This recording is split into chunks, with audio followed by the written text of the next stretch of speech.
Welcome to the Religious Liberty Nugget. I would like to just represent a thought that we did last time, and it has to do with the Religious Liberty Committee, and you see the red ring there, where Donald Trump established a Religious Liberty Commission on May 1, 2025. It's actually the first time in the history of the United States that there is a religious office. I don't hope an office of the Inquisition at the White House. And the points that they were to discuss were actually pertinent to our own situation: the First Amendment rights of pastors, religious leaders, houses of worship, faith-based institutions, and religious speakers, attacks across America on houses of worship and of many religions, debanking of religious entities, the First Amendment rights of teachers, students, military chaplains, service members, employers and employees, conscience protections in the healthcare field and concerning vaccine mandates, parents' authority to direct the care, upbringing, and education of their children, including the right to choose a religious education, permitting time for voluntary prayer and religious instruction at public schools, government displays with religious imagery, that is interesting, the right of all Americans to freely exercise their faith without fear or government censorship or retaliation. Sounds good.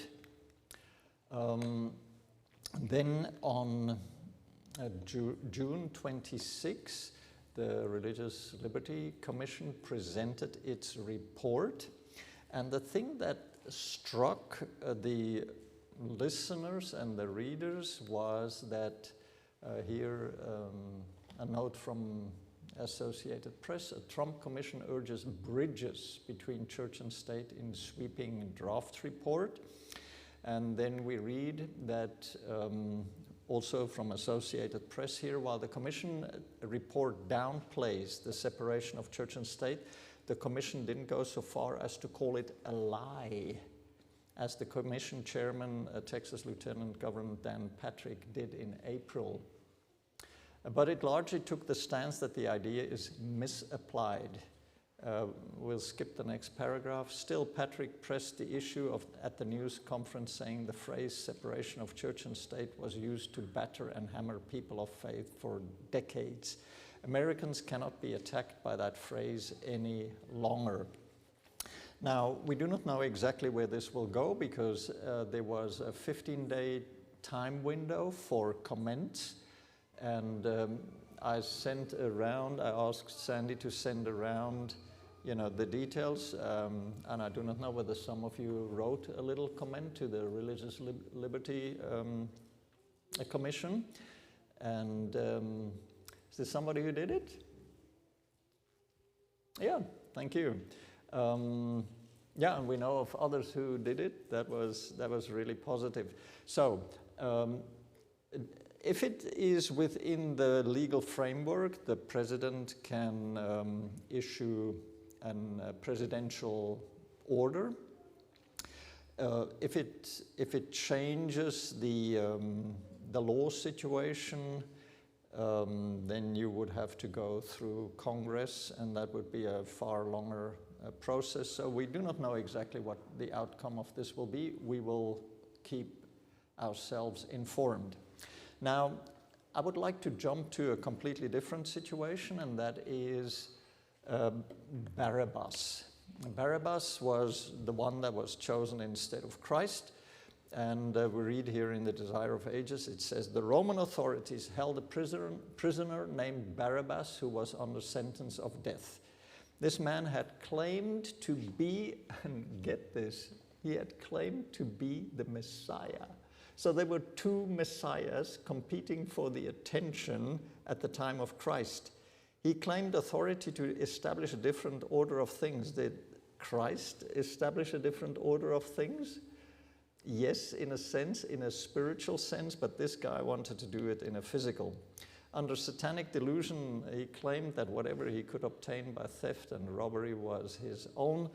I think we will still get there, because if we understand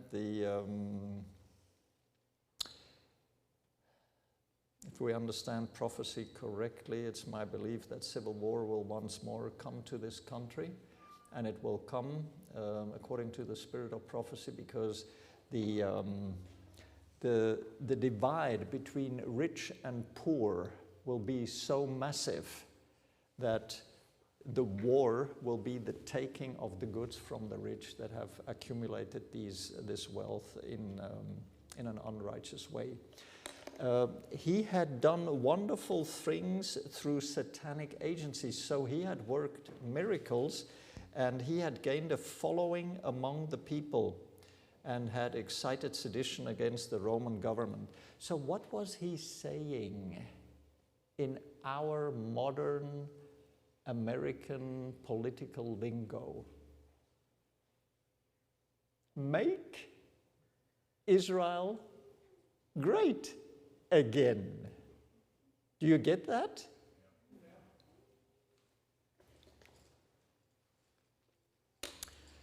I am come in my Father's name, and ye receive me not. If another shall come in his own name, him will ye receive. Jesus came by the authority of God, bearing his message, fulfilling his word, and seeking his glory, yet he was not accepted by the leaders in Israel. But when others should come, assuming the character of Christ, but actuated by their own will and seeking their own glory, they would be received. And why? Because he who is seeking his own glory appeals to the desire for self-exaltation in others. To such appeals, the Jews could respond, God forbid that we do. They would receive the false teacher because he flattered their pride by sanctioning their cherished opinions and traditions. But the teaching of Christ did not coincide with their ideas. It was spiritual and demanded the sacrifice of self. Therefore, they would not receive it. They were not acquainted with God, and to him, his voice through Christ was the voice of a stranger. So, while we see religious nationalism rising steeply, to my mind, this is the spirit of Barabbas. Barabbas means son of the Father. So you have one son of the Father, one son of man, versus the other son of man. Let us make the right choice. God be merciful to us. Amen.